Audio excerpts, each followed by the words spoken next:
जैसा कि अपन एडिटोरिया का एफएलटी कर रहे थे, तो फुल लेंथ टेस्ट हमने 1 to 10 जो है कंप्लीट कर लिया है। अगर आपने नहीं देखा है, फर्स्ट टाइम विजिट हो रहा होगा आपका, तो चैनल पे विजिट कीजिएगा, प्लेलिस्ट में आपको मिल जाएगा, समर्पण करके नाम होगा। ओके, इस वीडियो में हम करेंगे एफएलटी नंबर 11।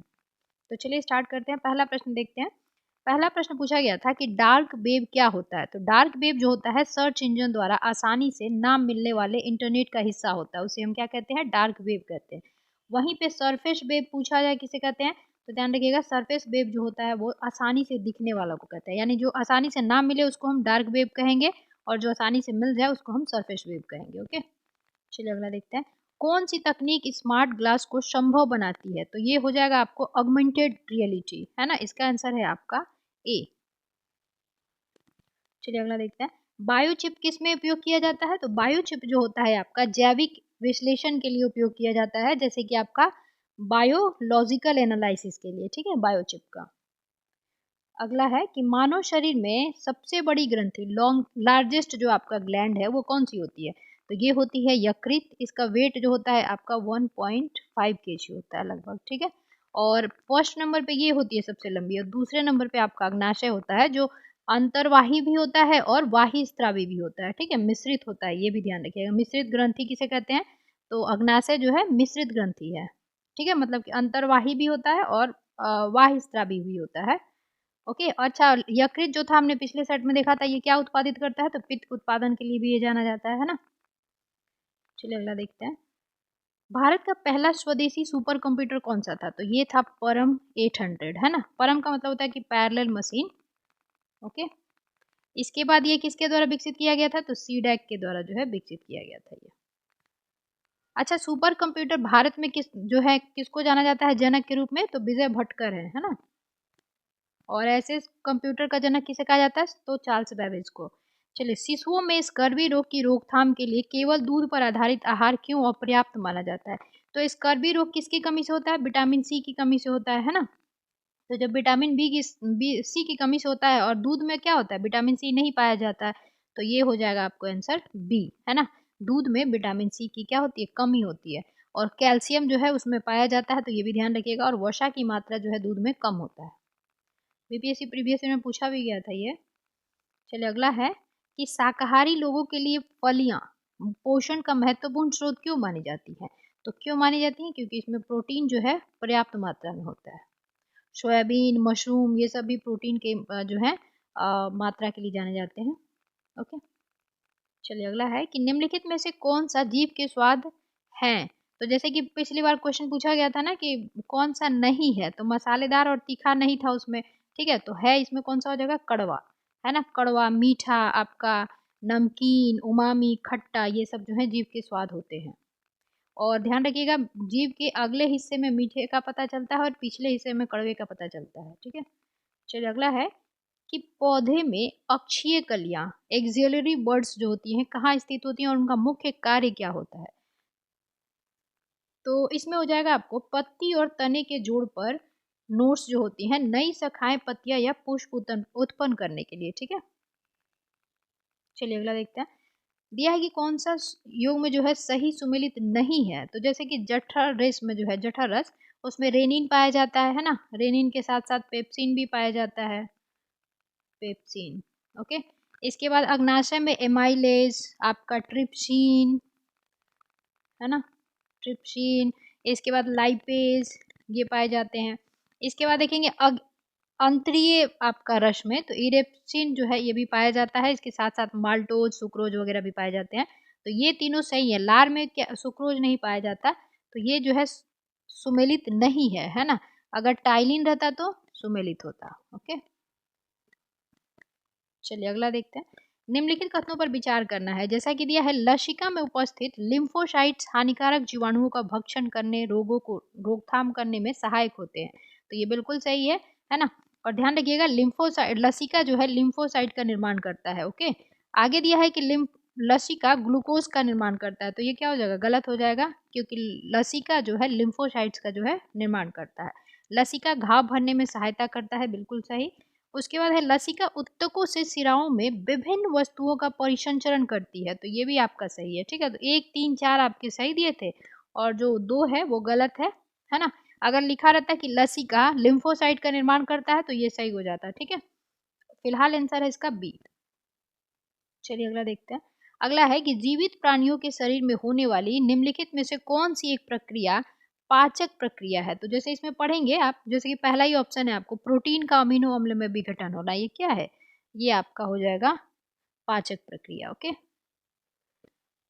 चलिए अगला है कि जेम्स वॉटसन तथा फ्रांसिस क्रिक ने डीएनए से संबंधित संरचना की प्रस्तुति की थी। तो इनने किसकी की थी, द्विकुंडलित संरचना की थी, ठीक है। इसका आंसर हो जाएगा आपको ए, डबल हेलिक्स स्ट्रक्चर का इन्होंने जो है क्या किया था, प्रस्तुत किया था। चलिए अगला है कि निम्नलिखित में से कौन अर्धसूत्री विभाजन से संबंधित नहीं है। तो जैसा कि देखेंगे पहला जो ऑप्शन दिया है आपका, इस विभाजन में एक कोशिका से दो कोशिका का निर्माण होता है, तो दो नहीं, यहाँ पे चार कोशिका हो जाएगा, तो सही हो जाएगा। बाकी यह प्रक्रिया सिर्फ अंडाणुओं और शुक्राणुओं के दौरान होता है, तो ये सही है। संतति कोशिका में गुणसूत्रों की संख्या पैतृक कोशिका से आधी रह जाती है, ठीक है, अर्धसूत्री विभाजन में, तो ये सही है। तो जो सही है वो भी ध्यान रखिएगा, इसका आंसर हो जाएगा आपको ए। चलिए अगला देखते हैं। निम्नलिखित में से कौन सा सही नहीं है बताना है। तो जैसे कि क्लोरोप्लास्ट में सौर ऊर्जा एटीपी में बदलती है, बिल्कुल सही है।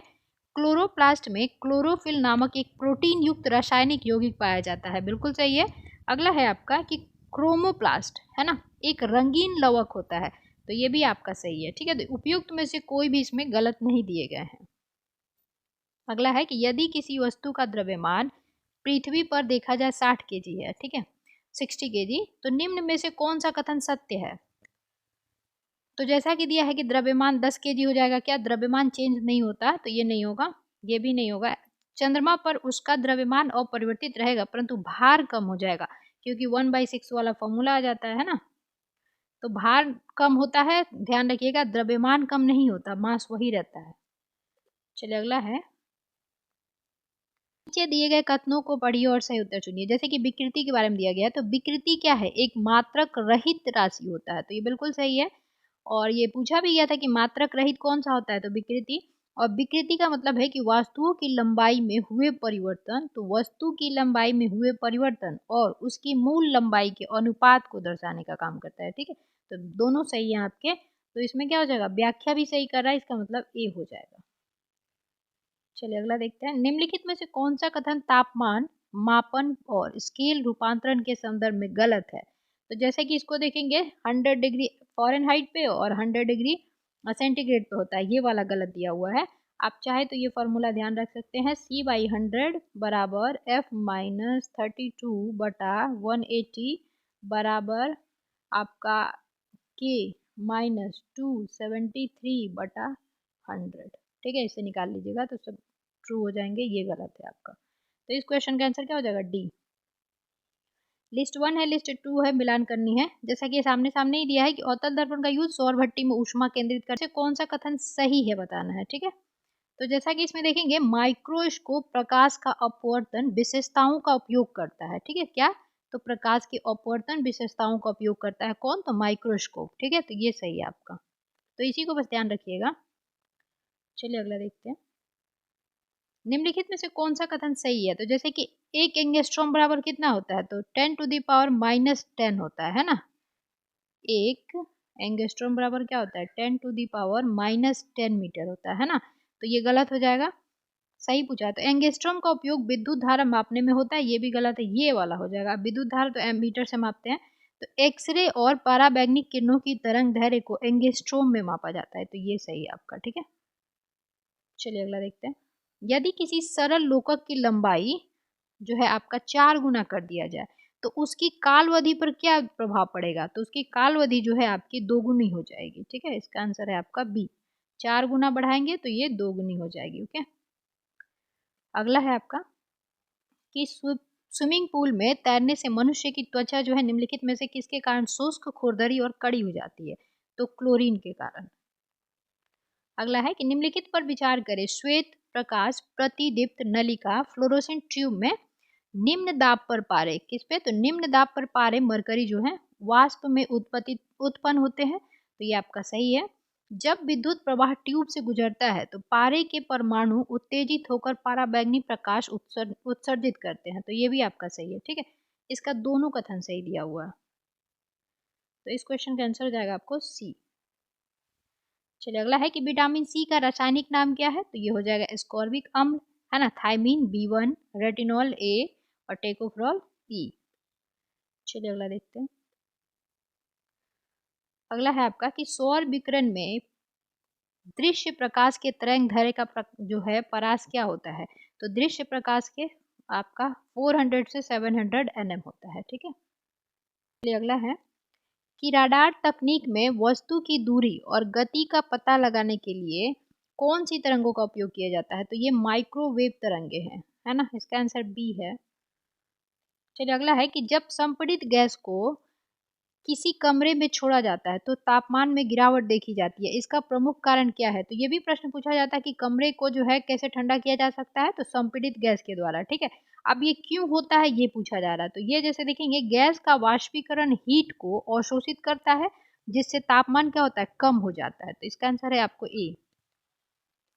निम्नलिखित में से कौन सा सही नहीं है, तो जैसा कि पहला ही आपको दिया है स्फेग्नोमीटर, तो स्फेग्नोमीटर काहे के लिए होता है, रक्तदाब के लिए होता है ना, रक्त दाब, तो ये गलत हो जाएगा, तो यही आपका सुमेलित नहीं है। और एमीटर विद्युत धारा, स्फेरोमीटर गोले की त्रिज्या, एनीमोमीटर हवा की गति व शक्ति माप किया जाता है, ठीक है। चलिए अगला देखते हैं। निम्नलिखित में से कौन सा सही नहीं है, तो गतिज ऊर्जा जो है संचित ऊर्जा नहीं होता, स्थितिज ऊर्जा को संचित ऊर्जा कहते हैं, तो यही आंसर हो जाएगा आपको, नहीं है ये। बाकी ऊंचाई में परिवर्तन होने पर स्थितिज ऊर्जा में परिवर्तन होता है, वेग में परिवर्तन होने पर गतिज ऊर्जा में परिवर्तन होता है, ठीक है। चलिए अगला, ये भी ध्यान रखिएगा कि स्थितिज ऊर्जा को संचित ऊर्जा कहते हैं, ओके। चलिए अगला है कि अच्छा, जिनको रीजनिंग और मैथ्स के क्वेश्चंस नहीं बनाने हो ना, वो थोड़ा सा स्किप कीजिएगा और आगे बढ़ के आपको जो है क्वेश्चन फिर से जो आगे मिलेंगे जीके के मिल जाएंगे, ठीक है। अभी ये देख लेते हैं, जैसे कि दिया है यहाँ पे कि किट्टी, तो के हो गया, किट्टी रमन की पत्नी है, तो ये किसकी पत्नी है, रमन की पत्नी है, तो ये निगेटिव हो जाएगी और ये स्पाउस हो जाएंगे। इसके बाद दिया है कि देव किट्टी का इकलौता भाई है, तो ये किट्टी जो है इसका भाई है, कौन, देव, प्लस हो गया। अगर डॉली रमन की बेटी है तो रमन की बेटी है ये कौन, डॉली, ओके। इसके बाद है कि तो देव की पत्नी डॉली से किस प्रकार है, तो मान लीजिए देव की यहाँ शादी हुई होगी, कुछ भी होगी ये निगेटिव, मतलब कि फीमेल होंगी, ये कैसे रिलेटेड होंगी, तो जाहिर सी बात है कि बहन के बेटी को क्या होगी ये, तो ये मामी हो जाएंगी, है ना, तो ये मामी हो गई बी, यानी कि बहन थी आपकी किट्टी, उसके भाई की पत्नी और उसका बेटी क्या होगी, एक दूसरे में मामी होंगे ना। चलिए अगला है यहाँ पे, जैसे कि दिया हुआ है, तो इसको जैसे बेस सेम है तो हम क्या करेंगे, इसको पहले ये वाले जो है इनको सॉल्व कर लेंगे, ठीक है। तो जब इनटू में होता है तो प्लस हो जाता है पावर एक दूसरे से, तो ये क्या हो जाएगा आपको, इसको सॉल्व कर दीजिएगा, तो x y minus z x, फिर हो जाएगा आपको plus y z minus y x, ठीक है। फिर आपका हो जाएगा plus z x minus y z, ठीक है। तो देखेंगे एक दूसरे से सारे कट जाएंगे, ठीक है, जैसे कि एक्स वाई है तो माइनस एक्स वाई है यहाँ पे तो कट गया, जेड एक्स है तो यहाँ पे प्लस जेड एक्स है, कट जाएगा, ये भी कट जाएगा, ये भी कट जाएगा, जीरो हो गया, तो ए का पावर क्या आ गया, जीरो आ गया, तो ए का पावर जीरो जब हो जाता है तो उसको क्या कहते हैं, वन हो जाता है, तो इसका आंसर वन हो जाएगा। चलिए अगला है, यहाँ पे दिया है कि जैसे संजीव, राहुल और विक्की हैं, तो एस आर और वी, ठीक है, ये क्या काम कर रहे हैं, 2 3 और 5 के अनुपात में कार्य कर रहे हैं। यहाँ पे दे रहा है कि आपका संजीव जो है अकेले काम 50 दिनों में पूरा कर सकता है, यानी कि एस जो है ये अकेले कितने दिनों में काम पूरा कर रहा है, 50 दिनों में, जबकि एक दिन में एक कितना काम कर रहा है, 2 काम कर रहा है। तो सिंपल सी बात है, यहाँ पे टोटल काम कितने हो गए, 100 हो गए, है ना। उसके बाद है आपका कि वे सभी 5 दिनों तक एक साथ काम करते, तो मान लीजिए ये लोग जो है 2 3 5 के रेशियो में ही काम कर रहे थे, तो तीनों मिलके एक दिन में कितना काम करेंगे, तो तीनों मिलके 3 2 5 5 10 काम करेंगे, और इन्होंने कितने दिन काम किया साथ में, 5 दिन काम किया, तो 10 बचे 50 काम कर लिया इन लोगों ने, ठीक है। आगे दे रहा है फिर बिक्की काम छोड़ देता है, कौन काम छोड़ देगा, बिक्की छोड़ देगा, ये हट गया, तो बचे कितने, एस और आर बचे, तो ये 2 और 3 काम करेंगे एक दिन में, यानी कि 5 काम एक दिन में हो रहा है, और पूछा है कि अगले कितने दिनों में ये लोग जो है कार्य संपन्न कर लेंगे, ठीक है। तो संजीव और राहुल तो संजीव और राहुल एक दिन में जो 5 काम कर रहे हैं, 50 काम हो चुका, 100 काम टोटल था ही, तो बचा कितना 50 काम। तो 50 काम जो है 5 एक दिन में हो रहे हैं, तो ये कितने दिन में हो जाएगा 10 दिन में, है ना। तो अगला कंप्लीट कब करेगा ये लोग 10 दिन में, ठीक है। चलिए अगला देखते हैं। अब यहाँ पे देखिए रीजनिंग के प्रश्न है, जैसे कि ये दिया है ना, तो क्या कीजिएगा आपको 35, ठीक है, आपका इसको ऐसे करना था, इसको मैं कर दे रही, आप देख लीजिएगा 20 प्लस क्या कीजिएगा 28, ओके।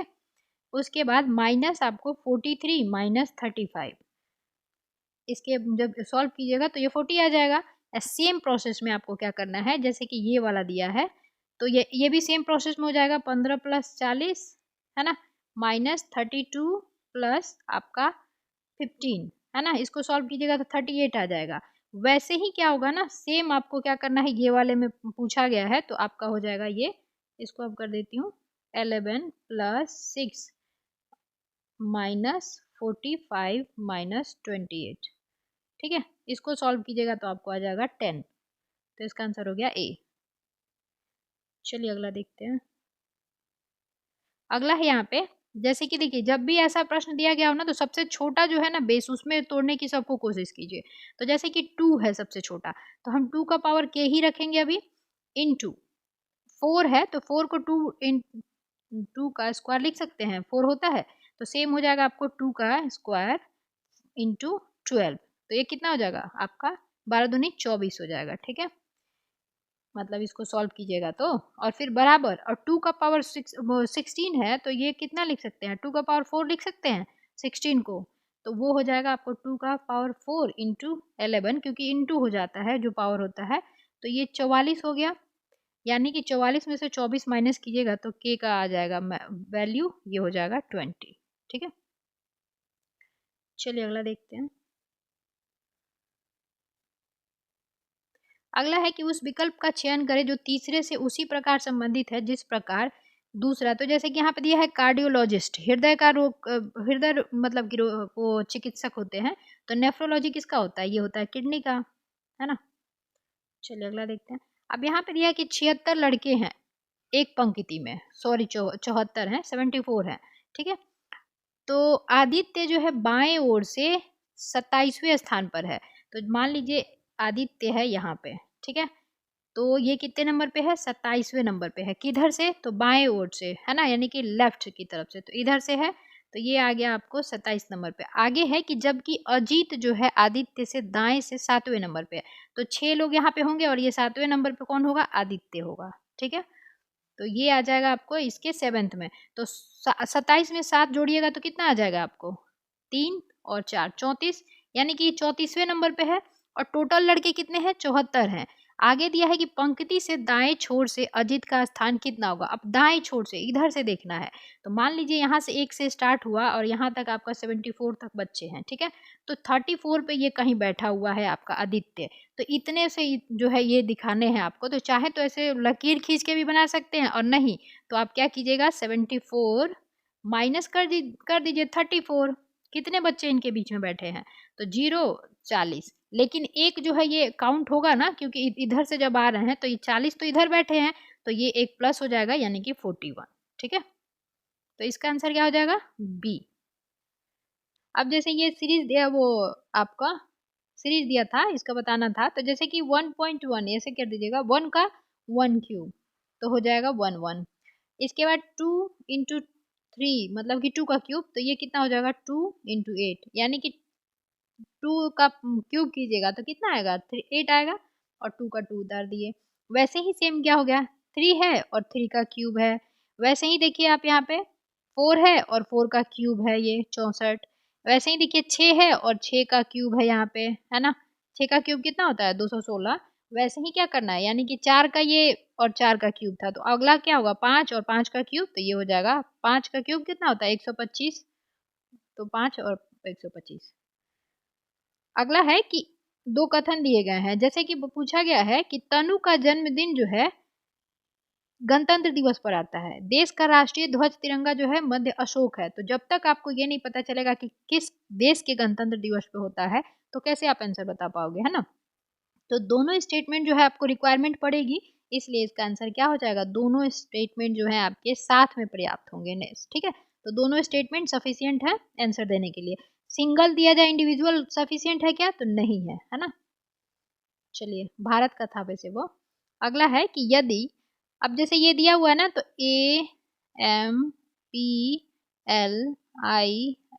AMPLIFY, अब इसको अल्फाबेटिकल सजाना है तो पहले तो ए आता ही है, इसके बाद आप ABCD ये पढ़ोगे तो सबसे पहले फिर कौन आएगा आपको, तो इसमें आ जाएगा आपको F आ जाएगा, है ना। तो F हो गया। इसके बाद देखेंगे आप ABCDEFGHIJKL M आएगा फिर, है ना। तो आपका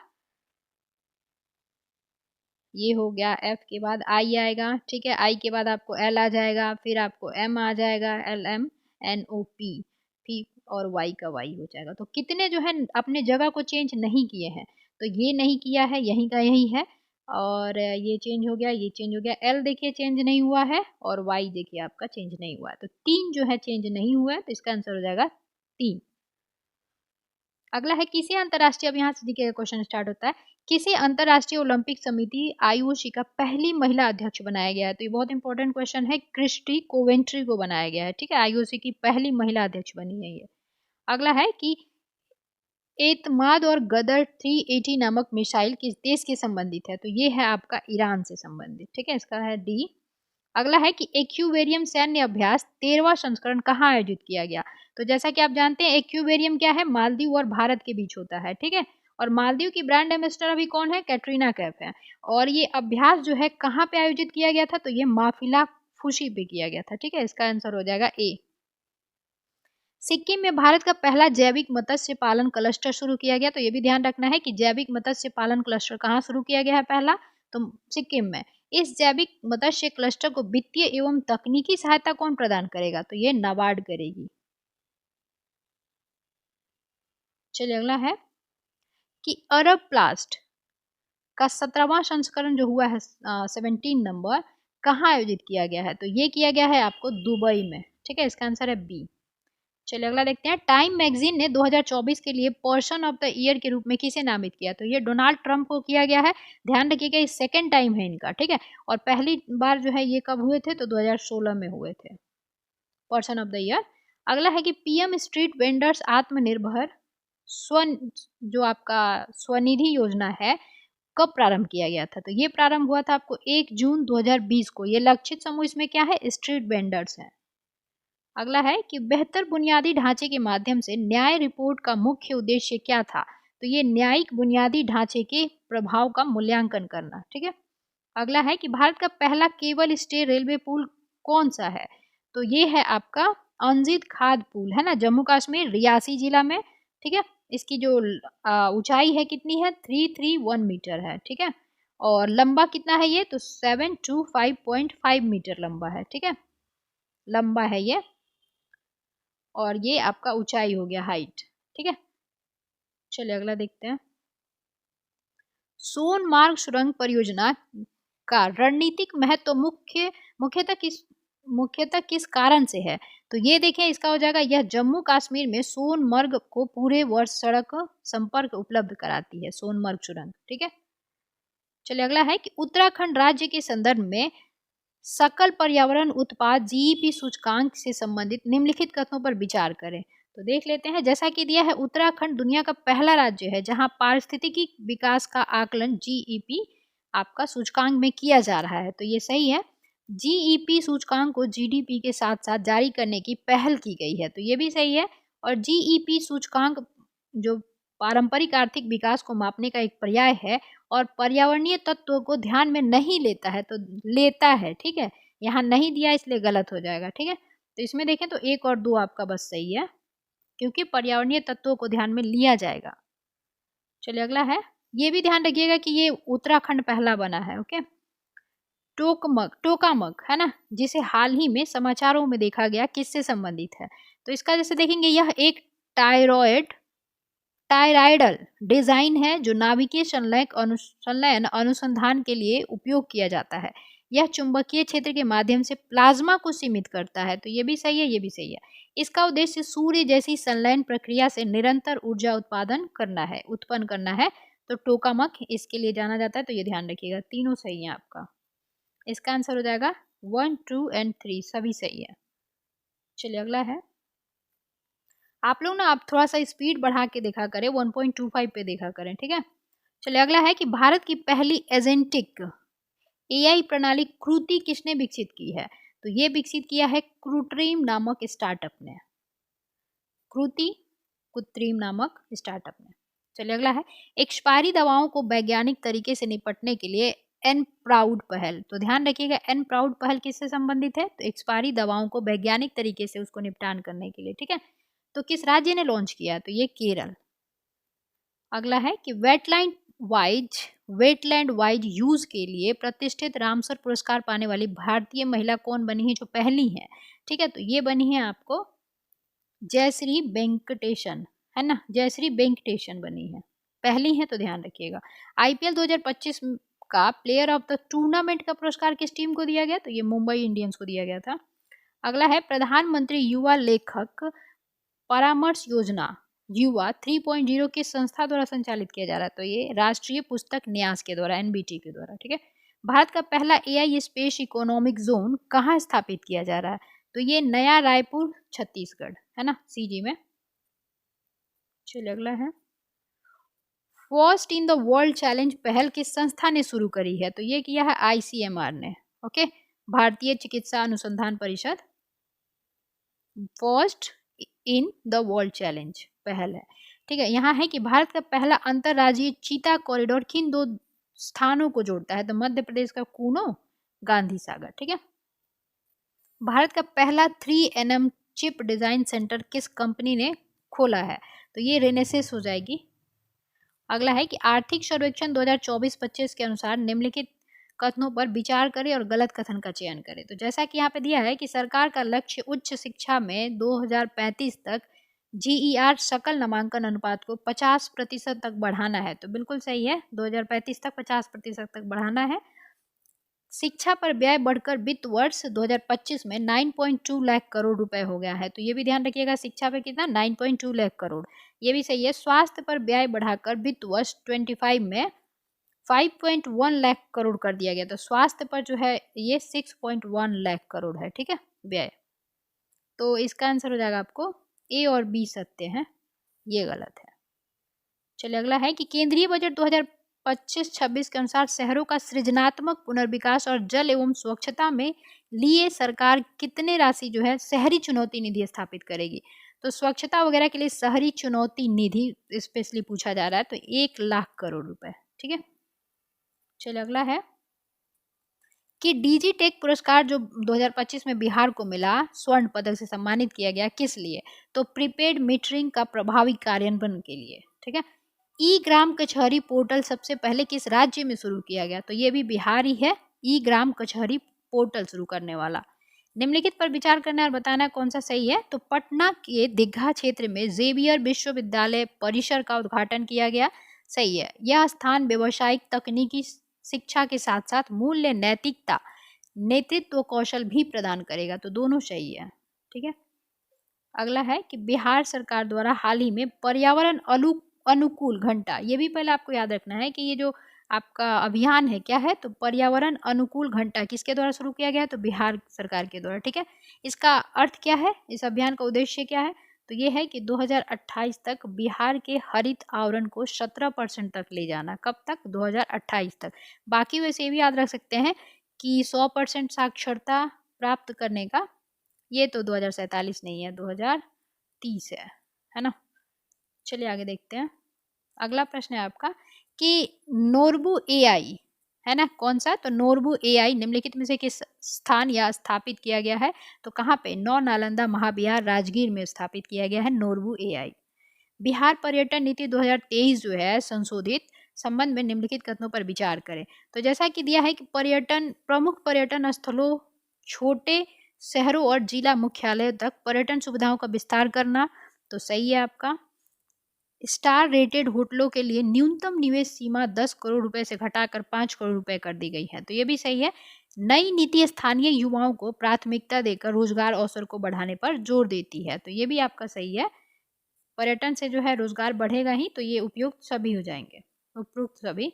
अगला है कि मिलान करनी है, तो जैसे रंगपुर किस नदी के किनारे बचा है, तो ये बसा है, तो ये मादर और लोथल भोगवा कालीबंगा घग्गर राजस्थान और आपका रोपड़ सतलज नदी के किनारे, ठीक है। तो इसका आंसर क्या हो जाएगा आपका, इसका हो जाएगा 2341। चलिए अगला है, बिहार सरकार द्वारा हाल ही में एक बीज प्रसंस्करण संयंत्र का उद्घाटन किया गया, कहाँ पे, तो सीतामढ़ी। अगला है कि ऋग्वेद में उल्लेखित जो सीता है उसका अर्थ क्या होता है, तो ऋग्वेद में इसका अर्थ होता है हल के निशान। अगला है कि मौर्य वंश के संस्थापक चंद्रगुप्त मौर्य ने हिंद यौवन के शासक सेल्यूकस निकेटर को 305 ईस्वी पूर्व में एक युद्ध में पराजित किया था, तो ये तो सही ही है। और सेल्यूकस ने चंद्रगुप्त मौर्य के साथ वैवाहिक संबंध स्थापित किए थे, तो ये भी सही है आपका, है ना, तो ये दोनों सही हो जाएंगे। चलो अगला है कि गुप्त संवत कब शुरू किया गया और किस शासक के द्वारा, तो ये 319 ईस्वी में चंद्रगुप्त प्रथम के द्वारा गुप्त वंश, है ना, गुप्त शक। और विक्रम संवत कब स्टार्ट किया गया था, तो विक्रम किया गया था 57 ईसा पूर्व, है ना। इसके बाद देखा जाए अगर शक संवत पूछा जाए तो शक संवत ध्यान रखिएगा 78 में स्टार्ट किया गया था इसमें, है ना। और हिजरी संवत कब स्टार्ट किया गया था, तो ये किया गया था 622 ईस्वी में, है ना। चलिए अगला है कि प्राचीन काल में शिक्षा का प्रमुख केंद्र जो है तक्षशिला वर्तमान में कहाँ है, तो पाकिस्तान के रावलपिंडी जिले में है। और भारत में नालंदा हो जाएगा, नालंदा विश्वविद्यालय। चलिए अगला है कि मृच्छकटिकम के लेखक कौन है, तो सुद्रिका है, सही है। बुद्ध चरित्र में कौन हो जाएंगे, आपके अश्वघोष हो जाएंगे, ठीक है, अश्वघोष, तो ये गलत हो जाएगा। तीसरा है हर्षचरित तो वाण भट्ट, सही है। मुद्रा राक्षस विशाखा आपके दत्त, तो तीनों सही हैं। इसमें जो है आपका बस 2 गलत था, 1 3 4 सही हो जाएंगे। चलिए अगला है कि 11वीं सदी शताब्दी का प्रसिद्ध विद्वान अलबरूनी जो है अपने प्रसिद्ध ग्रंथ किताब उल हिंद, तो किताब उल हिंद का लेखक कौन है, अलबरूनी है। ये किस भाषा में किया था इसने, तो ये किया था आपको अरबी भाषा में। चलिए अगला है कि भारत में दिल्ली सल्तनत के संस्थापक कुतुबुद्दीन ऐबक की मृत्यु कैसे हुई थी, तो ये 1210 के 1211 करीब में, है ना, 1210 में। ये घोड़े से जो है पोलो खेल रहा था, तो घोड़े से गिरने से उसकी जो है दुर्घटनावश मृत्यु हो गई थी, ठीक है। अगला है कथन है और कारण है, तो अलाउद्दीन खिलजी ने दक्षिणी राज्यों के विरुद्ध एक व्यापक युद्ध अभियान चलाया था, बिल्कुल, मलिक काफूर, है ना, उसकी सहायता से। अलाउद्दीन खिलजी दक्षिण राज्यों में अपने आधिपत्य लाना चाहता था, तो उसका आधिपत्य लाना नहीं, उसको धन की जो है ज्यादा लिप्सा थी, है ना, यानी वो धन का लालची था। तो इसका क्या हो जाएगा, ए सही है किंतु आर गलत है, सी। चलिए अगला देखते हैं। मध्यकाल में नई फारसी काव्य शैली शबक हिंदी अथवा हिंदुस्तानी शैली के जन्मदाता कौन है, अमीर खुसरो हो जाएंगे। ध्यान रखिएगा सबक हिंदी जिसे हम हिंदुस्तानी शैली के नाम से भी जानते हैं, अमर खुसरो को है ये, ठीक है, जनक माने यही माने जाएंगे। एक अंग्रेज शिष्टमंडल जो 1715 ईस्वी में, कब, तो 1715 ईस्वी में फर्रुखशियर के दरबार में आया था, उसका नेतृत्व किसके द्वारा किया जा रहा था, तो वो जॉन सुरमन के द्वारा किया जा रहा था।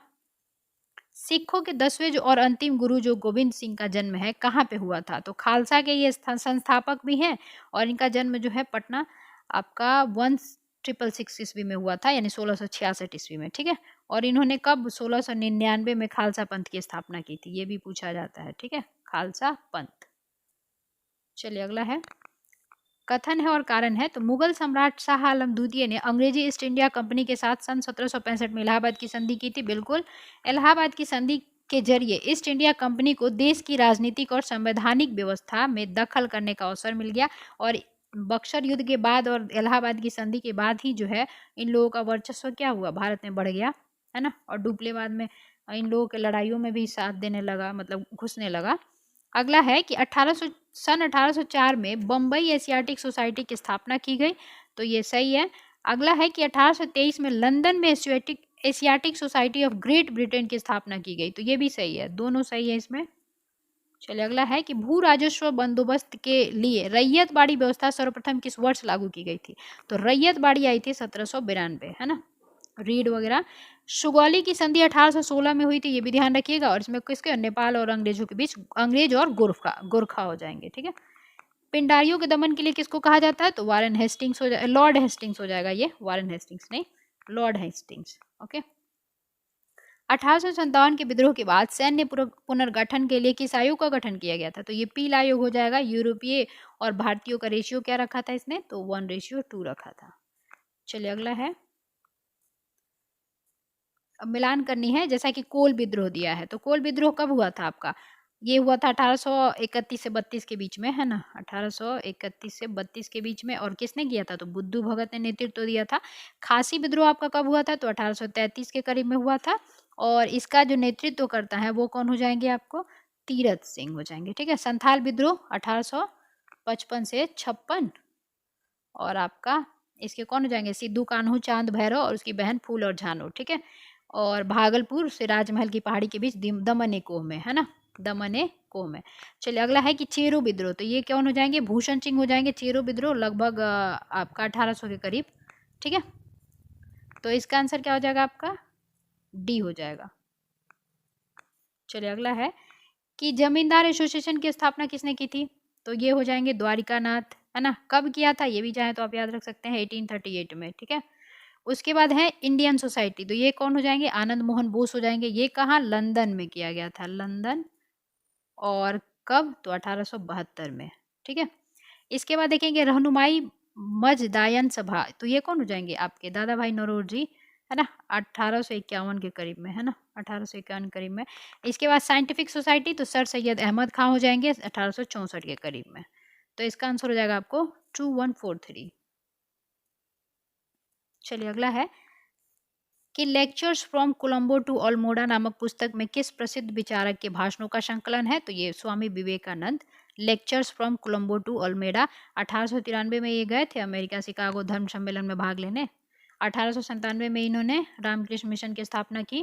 ध्यान रखिएगा, स्वामी विवेकानंद। चलिए अगला है, निम्नलिखित घटनाक्रमों पर विचार कीजिए। तो पूना समझौता कब हुआ था? पहले ये पता होना चाहिए। तो 24 सितंबर, है ना, कब? तो 1932 में हुआ था। इसके बाद तृतीय गोलमेज सम्मेलन कब हुआ था? तो ये 17 नवंबर से लेके आपका देखें तो 24 दिसंबर, 24 दिसंबर क्या? तो आपका 1932। ओके। इसके बाद कांग्रेस सोशलिस्ट पार्टी की स्थापना कब हुई थी? तो 1934। आपका जयप्रकाश नारायण नरेंद्र जो है अध्यक्ष रहेंगे उस समय। और ये किया गया था आपको 1934 मई में। ओके।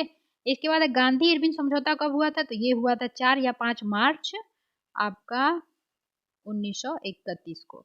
तो सबसे पहले इसमें कौन होगा आपका? ये हो जाएगा डी, है ना, गांधी इरविन वाला ही 1931, है ना। तो इसका आंसर हो जाएगा आपको बी।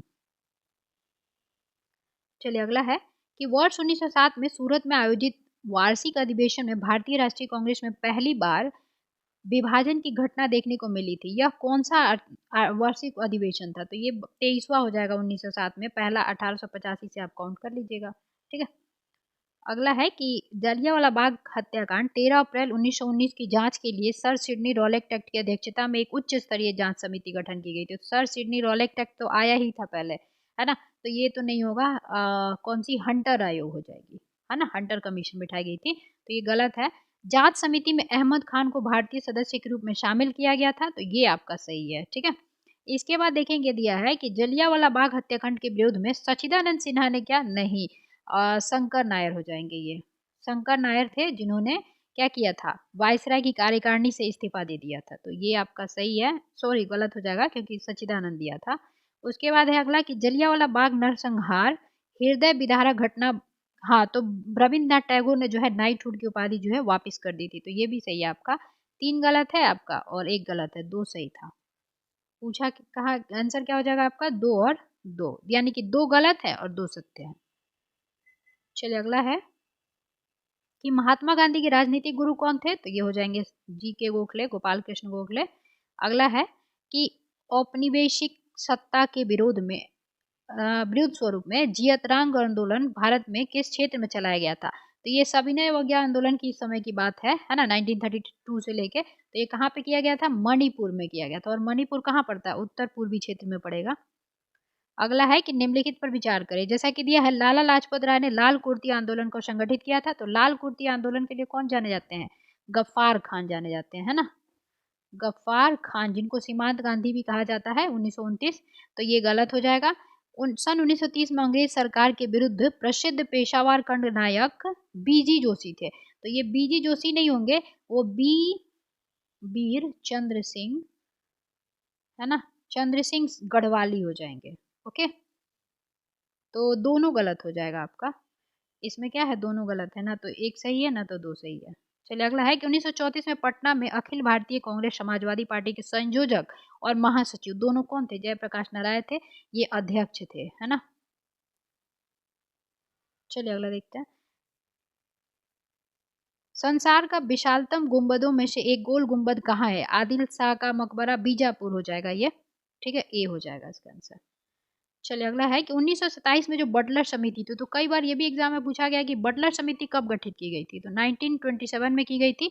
ये था भारत सरकार एवं देशी रियासतों के बीच संबंध को बेहतर करने के लिए। चलिए अगला है कि 1867 से लेकर 1868 में भारत में प्रति व्यक्ति आय जो है 20 रुपए दिखाया गया था। किसने ये सर्वप्रथम बताया था? तो ये दादा भाई नौरोजी हो जाएंगे। अगला है कि भारत में हरित क्रांति के जनक के रूप में नॉर्मन इबरलोग, तो विश्व में हरित क्रांति के जनक ये जाने जाते हैं नॉर्मन, आपके अमेरिकी थे ये बोरलोग, है ना, मेक्सिको से वो लाया गया था गेहूं। भारत में अगर पूछे तो स्वामीनाथन हो जाएंगे, ठीक है, स्वामीनाथन। इनके प्रयास से 1966 में जो हरित क्रांति भारत में लाई गई थी, तो ये गलत है आपका। भारतीय हरित क्रांति की जन्मस्थली पंतनगर को माना जाता है, तो ये आपका बिल्कुल सही है ना, दूसरा कथन सही है, तो केवल दो सही है। चलिए अगला है कि इनमें आय के मामले में शीर्ष पायदान पर मौजूद 10% आबादी की प्रति घंटा कुल आय के निचले पायदान पर मौजूद 40% आबादी की प्रति घंटा कुल आय से विभाजित किया जाता है, तो इसको क्या कहा जाता है? तो ये कहा जाता है पलमानुपात, ठीक है। चलिए अगला देखते हैं। अगला है, अब मिलान करनी है, जैसे कि बड़े सामंतों को आवंटित भूमि, तो बड़े सामंतों को कौन आवंटित भूमि को क्या कहते थे? यही जागीरदारी प्रणाली। इसके बाद मालगुजारी के इजारेदारों अथवा तहसीलदारों को आवंटित भूमि, तो इसको क्या कहते थे? जमींदारी प्रथा, है ना। और महालवाड़ी में तो पूरे जो ग्राम ही होता था उसी को दे दिया जाता था, तो ग्राम्य स्तर पर हो जाएगा ये आपका महालवाड़ी। और उप किराएदारी पर देने, गिरवी रखने, हस्तांतरण करने, उपहार देने, विक्रय करने अधिकार सहित प्रत्येक किसान को आवंटित को क्या कहा जाता था? रैयत बाड़ी, ठीक है, ये हो जाएगा ट्रू। तो इसको पढ़ लीजिएगा एक बार, और इसका आंसर हो जाएगा आपको बी, यानी कि पी का 1 हो जाएगा और क्यू का 4, ठीक है। चलिए अगला है कि न्यूनतम समर्थन मूल्य जो एमएसपी है के संदर्भ पर विचार करें, तो यह यदि बाजार मूल्य ज़्यादा है तो किसान सरकार को बेचेंगे, तो ऐसी कोई कंडीशन नहीं है कि ज़्यादा है तो नहीं बेचेंगे, किसान चाहे तो वो बेच सकता है, तो ये गलत हो जाएगा। जहाँ उसको ज़्यादा मूल्य मिलेगा वो वहाँ बेच सकता है। एमएसपी इसलिए दिया जाता है कि किसान क्या करे कि उसको लगे कि हाँ चलो कम से कम हमको इतना तो मूल्य मिल ही जाएगा, तो वो किसी भी जैसे कि गेहूं लगाना है कि मक्का लगाना है कि क्या लगाना है, इसके लिए श्योर हो जाता है थोड़ा सा, ठीक है। यदि किसानों का पैदावार के लिए न्यूनतम निश्चित मूल्य सुनिश्चित करती है, यह किसानों के लिए, सॉरी हाँ तो सही है, यह खाद्य सुरक्षा मिशन में सहायता प्रदान करती है, तो बिल्कुल करती है, 2 और 3 जो है आपके सही हो जाएंगे। अगला है कि विश्व आर्थिक क्षेत्र यानी कि स्पेशल इकोनॉमिक जोन की नीति पहली बार भारत में कब आरंभ की गई थी? 2000, है ना। चलिए अगला है कि प्राथमिक क्षेत्र में कौन कौन आते हैं, तो वानिकी, मत्स्य पालन, खनन एवं उत्खनन, तो ये सभी तो हैं आपके प्राथमिक के ही, ठीक है। तो द्वितीयक वाला ये गलत हो जाएगा। तृतीय क्षेत्र में रियल एस्टेट आते हैं, चतुर्थ क्षेत्र में आपके तकनीकी कौशल वगैरह आते हैं, तो 1, 3 और 4 सही है, तो पहला ही आंसर हो जाएगा आपको। चलिए अगला है कि इसमें क्या है ना कि युग्म कौन से गलत दिए गए हैं ये चुनना है, तो जैसे कि साधन लागत पर शुद्ध राष्ट्रीय उत्पाद, साधन लागत पर सकल राष्ट्रीय उत्पाद माइनस मूल्यह्रास, तो ये सही है। साधन लागत पर शुद्ध राष्ट्रीय उत्पाद बराबर बाजार की कीमत पर शुद्ध राष्ट्रीय उत्पाद में से निवल अप्रत्यक्ष को घटाएंगे, तो ये भी सही है। साधन लागत पर शुद्ध राष्ट्रीय उत्पाद बराबर साधन लागत पर शुद्ध घरेलू उत्पाद को के साथ प्लस करेंगे विदेशों से प्राप्त शुद्ध कारक आय, ठीक है, तो ये भी सही है। तीनों मतलब तीनों सही है, गलत कोई नहीं है, सही सभी सुमेलित हैं। मानव विकास सूचकांक के संदर्भ में बताना है, तो इसके 3 मूलभूत आयाम होते हैं, जिसमें आपका लंबा एवं स्वस्थ जीवन, हाँ ज्ञान की उपलब्धि होनी चाहिए, अच्छा जीवन स्तर शामिल होता है, तो ये आपका सही है। सूचकांक का मान 0 और 1 पे दर्शाया जाता है, ठीक है। इसमें अगर देखें तो एक और एक के आसपास जो होगा उसको अच्छा माना जाता है, उच्च संतुलित विकास का घोतक होता है। यहाँ 0 और 0 दिया है तो इसलिए गलत हो जाएगा, केवल एक सही हो जाएगा। चलिए अगला है लेखक आपके विशुद्ध मग एक थेरवाद बौद्ध पाठ है जो द्वारा लिखी गई है। किसके द्वारा लिखी गई है? तो ये लिखी गई है बुद्ध घोष के द्वारा, है ना। नागार्जुन ने क्या दिया था? तो शून्यवाद दिया था और माध्यमिका दिया था, माध्यमिका। ठीक है, इसके बाद आपका इसका आंसर हो जाएगा सी, विशुद्ध मग, है ना। कौन हो जाएंगे? बुद्ध घोष। चलिए अगला है प्राचीन बिहार का कौन सा राजवंश पितृहंता राजवंश के नाम से जाना जाता है? तो ये तो हर्यक वंश। दिल्ली सल्तनत की राजधानी लाहौर से दिल्ली किसने स्थानांतरित की थी? तो ये किया था इल्तुतमिश ने 1211 में, और इसी को जो है दिल्ली सल्तनत का वास्तविक संस्थापक इसीलिए माना जाता है। ठीक है, अगला है कि निम्नलिखित में से कौन सा राजवंश उत्तर बिहार में मिथिला क्षेत्र पर शासन नहीं किया? तो उज्जैनी राज नहीं करेगा, कर्नाट तो किया ही था, है ना, और मैथिली भाषा का जो है डेवलपमेंट भी हुआ था। दरभंगा राज किया था, ओइनिवार राजवंश जो है वो भी किया था। अच्छा, इसके संस्थापक देखना चाहें तो देख सकते हैं, जैसे कि इसके हो जाएंगे नाथ ठाकुर। चलिए मैं यहाँ लिख देती हूँ। जैसे ओइनिवार राजवंश है ना, इसके संस्थापक कौन है? तो ये हैं नाथ ठाकुर। उसके बाद अगर पूछा जाए कर्नाट वंश का तो ये तो पता ही होगा, नान्यदेव। और अगर दरभंगा राज का पूछे तो महेश ठाकुर, महेश ठाकुर। और आपका उज्जैनी का तो शैतान सिंह। ठीक है, चलिए अगला देखते हैं। दिया है कि यूरोपीय कंपनियां आई थी तो डच जो है कब पटना में बैठाए थे? तो 1632, और अंग्रेज जो 1651, और डेनिश जो है 1774। ठीक है, तो इस क्वेश्चन का आंसर हो जाएगा आपको डच यहाँ पे, तो सी आंसर हो जाएगा। चलिए, प्लासी का युद्ध किस नदी के तट पर लड़ा गया था बंगाल में? तो ये हो जाएगा भागीरथी नदी के किनारे। चलिए अगला है कि 1789 से लेकर 1794 के दौरान छोटा नागपुर क्षेत्र में हुए तमाड़ विद्रोह का नेतृत्व किसने किया था? तो तमाड़ विद्रोह 1789 से लेकर 1794 के बीच हुआ था। इसका नेतृत्व भोलानाथ सहाय ने किया था। ठीक है, अगला है कि 1912 में भारतीय राष्ट्रीय कांग्रेस के बांकीपुर अधिवेशन में महासचिव कौन थे, है ना। तो अध्यक्ष कौन थे? RL माधुरकर। ये 27वां कॉन्फ्रेंस था, और सच्चिदानंद जो थे वो महासचिव थे। ठीक है, और मजहरूल हक क्या थे? तो ध्यान रखिएगा, ये भाषण के थे, आपके स्वागत भाषण देने हुए, इसका इनका काम दिया गया था इनको। ठीक है, अच्छा एक चीज़ और याद रखिएगा कि जो पहला ये आपका जो बांकीपुर पटना में 1912 में 27वां कॉन्फ्रेंस हुआ था ना, इसी में 5 रुपए से जो आपका कांग्रेस का सदस्यता लेने का जो 5 रुपया था उसको घटा के 1 रुपया कर दिया गया था। तो अगर पूछा जाए कितने रुपए से कितना किया गया था, तो 5 रुपए से 1 रुपया किया गया था। ठीक है, और मजहरूल लोग क्या कहते? तो स्वागत का भाषण वगैरह देने के लिए किए गए थे। चलिए अगला देखते हैं। अगला है कि इनको जो है मिलान करनी है। इनका कार्य, किसान नेता थे ये लोग, कार्य क्षेत्र का है। तो जन्म कहाँ हुआ ये नहीं ध्यान देखिएगा, इन्होंने कहाँ पे किसान नेता के रूप में कार्य किया था ये बताना है। ठीक है, तो यदुनंद शर्मा हो जाएंगे गया से, और यमुना कारी जो है दरभंगा से हो जाएंगे, और राहुल सांकृत्यान अंबारी से, और कार्यानंद मुंगेर से। ठीक है, इस क्वेश्चन का आंसर हो जाएगा आपको ए का BADC डी हो जाएगा। ठीक है, चलिए अगला देखते हैं। भारत और बिहार वन क्षेत्र रिपोर्ट पहली बार 1985 नहीं 1987 होगा। ठीक है, तो ये गलत है। यह हर 2 साल में जारी होता है, तो ये भी सही है। 2013 की जो रिपोर्ट है 23 की 2023 वाली जो रिपोर्ट है कितने नंबर की है? 18वीं नंबर है, तो ये सही है। इसके अनुसार अगर बिहार का देखा जाए तो 7532 वर्ग किलोमीटर जो है, और ये कुल जो है अब 7.84 से देखिए बढ़ के हो गया है 8%। ठीक है, तो ये तीनों 2-3 सही है, और आपका पहला गलत था।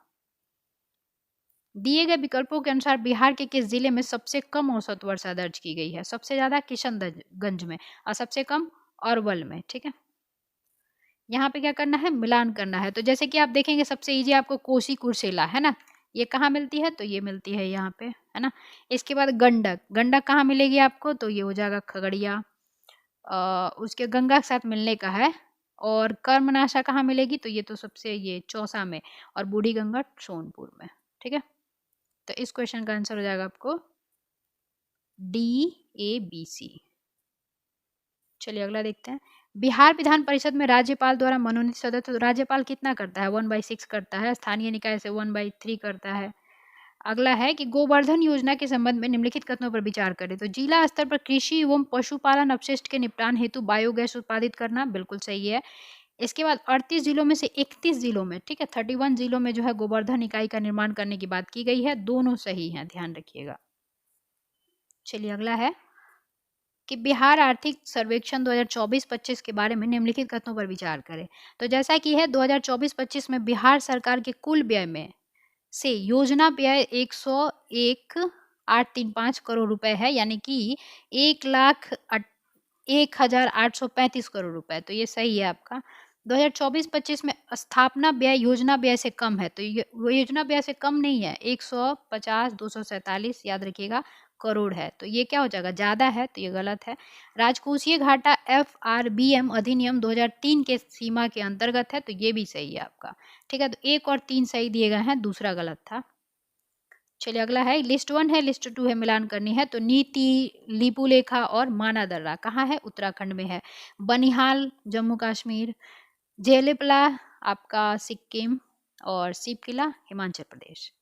तो इस क्वेश्चन का आंसर क्या हो जाएगा आपको, पहला ही हो जाएगा। चलिए अगला है कि दूध सागर झरना, तो दूध सागर झरना कर्नाटक में नहीं, गोवा में है। और शिव समुद्रम कावेरी नदी कर्नाटक से ही है, तो केवल 2 सही था आपका। चलिए अगला है कि पृथ्वी और सूर्य के बीच कौन सा ग्रह स्थित है। तो देखेंगे सूर्य, फिर बुध, शुक्र, फिर आपका पृथ्वी तीसरे नंबर पे आता है, तो ये बी आंसर हो जाएगा, सॉरी सी, मतलब कि बुध और शुक्र। अगला है कि निम्नलिखित में से कौन सा दक्षिण पूर्व एशिया का एकमात्र स्थल रुद्ध जो है देश है, तो ये कौन हो जाएगा, कंबोडिया। दक्षिण पूर्व एशिया का एकमात्र ये स्थल रुद्ध लैंडलॉक्ड है। अगला है कि पैंजिया से अलग हुए दक्षिणी महाद्वीप का क्या कहा जाता था, तो गोंडवाना, ऊपर वाले भाग को लॉरेंशिया, है ना, या अंगारा लैंड। अगला है कि नजफा प्लेट मध्य अमेरिका और प्रशांत के बीच है, तो मध्य नहीं, दक्षिण अमेरिका और प्रशांत के बीच है, तो ये गलत हो जाएगा। प्लेट टेक्टोनिक्स अवधारणा मैकेंजी, पार्कर और मार्गन द्वारा प्रतिपादित किया गया था, तो ये सही है आपका, ठीक है। तो इसका आंसर क्या हो जाएगा, केवल 2 सही है। जिस विसर्प से मुख्य नदी, अब जैसे ऐसे बहते रहती है ना, ऐसे ऐसे, और ये निकल जाती है, तो ये जो है ऑक्सो झील का निर्माण करती है ना, जैसे कनवार झील है बूढ़ी गंडक के द्वारा, तो ऑक्सबो झील हो जाएगा। चलिए अगला है आपका लिस्ट 1 है, लिस्ट 2 में मिलान करनी है जनजातियां। तो गोंड जनजाति जो है मध्य भारत में पाई जाती है, मध्य प्रदेश। डोंगरिया जो कोंद है, ये जनजाति कहाँ पाई जाती है, तो ये ओडिशा में। और टोडा जनजाति कहाँ पाई जाएगी, तो नीलगिरी में। और चेंचू केरल में, है ना।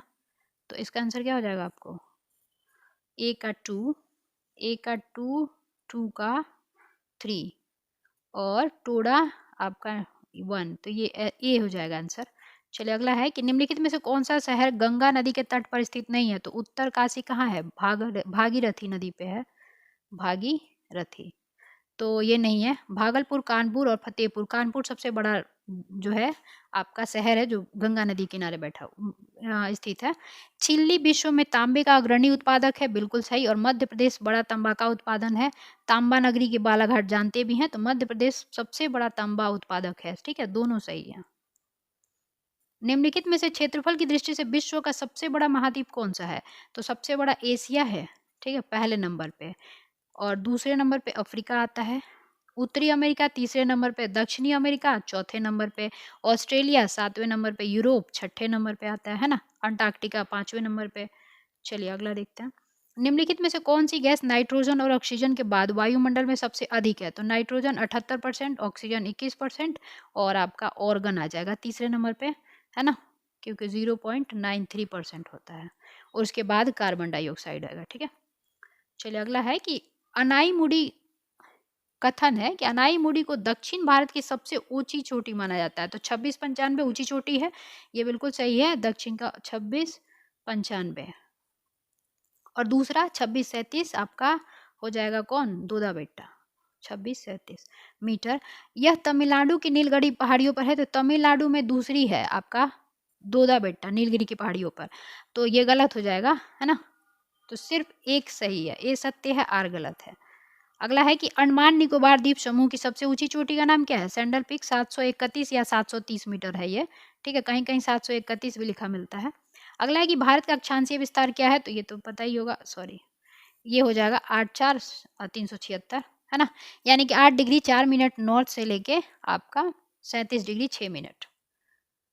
किसने कहा था कि राष्ट्रपति को आपातकाल अधिकार जो दिए गए हैं 300 अनुच्छेद 356 के तहत, तो वो संविधान के साथ धोखा किया गया है, तो एम के नाम्बियार ने कहा था। चलिए अगला है कि प्रांतों में से संविधान सभा के सदस्य, प्रांतों से संविधान सभा के सदस्य अच्छा कैसे चुने गए थे, तो प्रांतीय विधानसभाओं द्वारा निर्वाचित हुए थे ये लोग, है ना, इसका आंसर है डी। चलिए अगला है लिस्ट 1 है, लिस्ट 2 है, मिलान करनी है, आपका सभा दिया गया उसके अध्यक्ष कौन थे, लीडर, तो जैसे कि नियम के कौन हो जाएंगे, राजेंद्र प्रसाद, इसके बाद संघ के कौन हो जाएंगे, जवाहरलाल नेहरू, प्रांतीय के सरदार वल्लभ भाई पटेल, और मूल अधिकार पर सलाहकारी समिति के भी आपके सरदार पटेल ही होंगे, ठीक है, तो ये आंसर हो जाएगा आपको 2312, क्योंकि मूल अधिकार एवं आपके प्रांतीय दोनों के थे सरदार वल्लभ भाई पटेल, ठीक है, संघ के कौन हो जाएंगे, जवाहरलाल नेहरू। चलिए अगला है कि राज्य भूमि सुधार अधिनियम को न्यायिक समीक्षा के सुधार प्रदान करने हेतु तो नौवीं आपका क्या किया गया था, नौवीं अनुसूची एवं 1951 में, तो ये ए हो जाएगा आंसर इसका। चलिए अगला है कि संविधान के अनुच्छेद 17 के तहत उपाधियों का अंत है, तो नहीं 18 के तहत है, तो ये गलत हो जाएगा, 17 में तो अस्पृश्यता का अंत दिया गया है, तो ये गलत है। धार्मिक एवं भाषाई अल्पसंख्यकों की भाषा का संरक्षण जो है अनुच्छेद 29 में दिया गया है, तो ये सही है, 29-30 आपका है, तो ये केवल 2 सही है आपका, ठीक है। चलिए अगला है कि भारतीय संविधान में मौलिक आपका कर्तव्य जो है 1942 में, सॉरी 1942वां संविधान संशोधन एवं 1976, है ना, शामिल किया गया था, 10 मौलिक अधिकार शामिल किए गए थे, मौलिक कर्तव्य रूस से लिया है हमने, देखिए मौलिक कर्तव्य जो है हमने रूस से लिया है, ग्रहण किया है, और इसको जो है भारत के संविधान में मौलिक कर्तव्य को 42वें संविधान संशोधन 1976 के तहत स्वर्ण सिंह कमेटी के रिकमेंडेशन पे जोड़ा गया था, ठीक है, इतना ध्यान रखिएगा। चलिए अगला है के संथानम, तो सीबीसी के हो जाएंगे, भ्रष्टाचार अधिनियम के हो जाएंगे, है ना। चलिए अगला है कि किस संविधान संशोधन अधिनियम द्वारा दिल्ली और पौंडीचेरी विधानसभाओं को निर्वाचित सदस्य को भी राष्ट्रपति के निर्वाचक मंडल में सम्मिलित किया गया था, तो ये 70वां हो जाएगा। देखिए राष्ट्रपति का जो निर्वाचन मंडल है ना, उसमें संसद के दोनों जो हैं आपके निर्वाचित सदस्य होते हैं, ठीक है, और विधानसभा के भी निर्वाचित सदस्य होते हैं, उसी में केंद्र शासित प्रदेश जैसे कि दिल्ली और पौंडीचेरी को शामिल किया गया था 70 जो अमेंडमेंट हुआ था 1992 में, उसके तहत, ठीक है, और 69 जो हुआ था आपका अमेंडमेंट 1991 में, उसके तहत हमने दिल्ली को राजधानी घोषित किया था राष्ट्रीय, है ना। चलिए अगला है कि केंद्र और राज्यों के बीच होने वाले विवादों का निर्णय जब लेता है उच्चतम न्यायालय, सुप्रीम कोर्ट के पास होता है ये अधिकार, जैसे कि आर्टिकल 131 जब पढ़ेंगे आप, तो वो क्या है, प्रारंभिक या उसकी जो मूल अधिकारिता क्षेत्र में आता है ये, ठीक है। चलिए अगला है कि राष्ट्रपति के निर्वाचक मंडल में अब आई गया, तो ये कौन से जो है सही है, तो इसमें संसद के दोनों सदनों के निर्वाचित सदस्य शामिल किए जाते हैं, बिल्कुल सही। इसमें राज्य के विधानमंडल में कौन कौन हो जाएगा, विधानसभा के साथ साथ आपका विधान परिषद भी आ जाएगा, है ना, तो परिषद तो शामिल होता नहीं है ना, तो इसलिए ये गलत हो जाएगा, ठीक है, तो ये गलत है, ये सही है। इसमें संघ शासित क्षेत्र दिल्ली और पौंडीचेरी विधानसभा हमने देखा ही शामिल किए गए हैं, इसमें संसद तथा राज्य विधानसभा के निर्वाचित सदस्य शामिल किए जाते हैं, तो ये भी सही है। अगर इंडिविजुअल देखा जाए तो ये तीनों सही है, ठीक है, लेकिन ये गलत है, तो कौन सा कथन गलत है, तो केवल 2। लिस्ट 1 है, लिस्ट 2 है, मिलान करनी है, तो राष्ट्रीय मानवाधिकार आयोग की स्थापना कब की गई, 1993, आपका केंद्रीय सतर्कता के संस्थानम की रिकमेंडेशन पे 1964, और आपका केंद्रीय सीबीआई, तो सीबीआई 1963, और ईडी का ये आपका 1956 में, है ना। तो इस क्वेश्चन का आंसर क्या हो जाएगा आपको, राष्ट्रीय मानवाधिकार ए का 4 और बी का 3, इसके बाद अपन देखेंगे केंद्रीय अन्वेष सीबीआई का तो 2, तो ये हो जाएगा बी आंसर, है ना, 4 3 2 1, राइट, ये बी आंसर हो जाएगा इसका। तो यहाँ 150 क्वेश्चन जो है कंप्लीट होते हैं सेट नंबर 11 के। तो अगर वीडियो पसंद आए तो लाइक जरूर कीजिएगा। चलिए मिलते हैं अगले सेट के साथ अगले वीडियो में, तब तक के लिए जय हिंद।